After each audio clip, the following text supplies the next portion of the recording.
Tiffin తినడానికా? అవునమ్మా, వాడికి జీడిపప్పు ఉప్మా అంటే చాలా ఇష్టం. అది వాళ్ళ ఇంట్లో చేయలేదని బయట తినడానికి వెళ్ళాడమ్మా.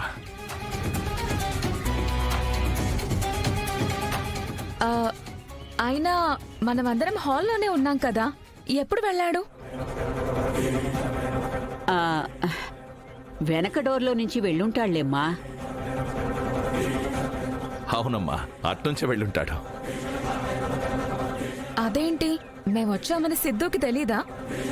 వాడు అప్పుడప్పుడు ఇలా చేస్తుంటాడమ్మా. వచ్చేస్తాళ్లే. నాకు చెప్తే నేను జీడిపప్పు ఉప్మా ఇంట్లోనే చేసి తీసుకొచ్చేదాన్ని కదా. నీకు ఉప్మా చేయడం కూడా వచ్చా తల్లి? వచ్చా ఏంటమ్మా, తను ఏ వంట అయినా చాలా ఈజీగా టేస్ట్గా చేస్తుంది.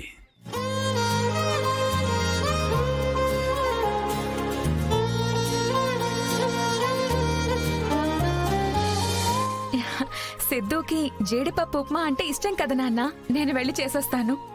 అలాగేనమ్మా. తీసుకోండి. అమ్మా, నీకెందుకమ్మా? పర్వాలేదు అంకుల్, ఈ రోజు స్వయంగా నా చేత్తో చేసిన జీడిపప్పు ఉప్మానే నేను సిద్ధుకి పెడతాను.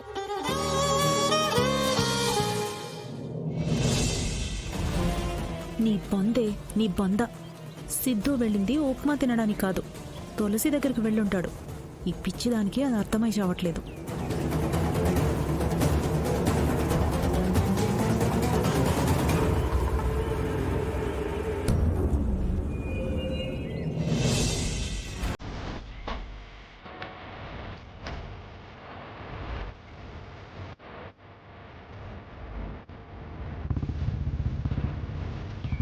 సిద్ధు, ఫోన్ ఎత్తరా.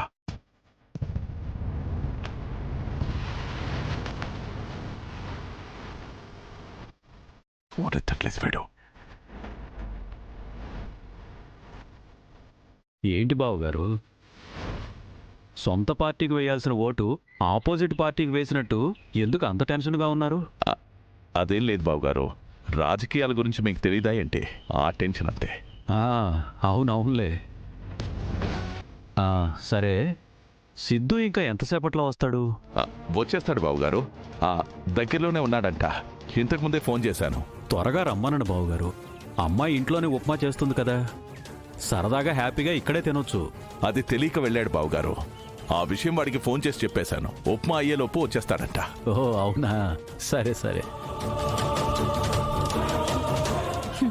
చెయ్యండి మావయ్య గారు, ఎంత కవర్ చేస్తారో అంత చెయ్యండి.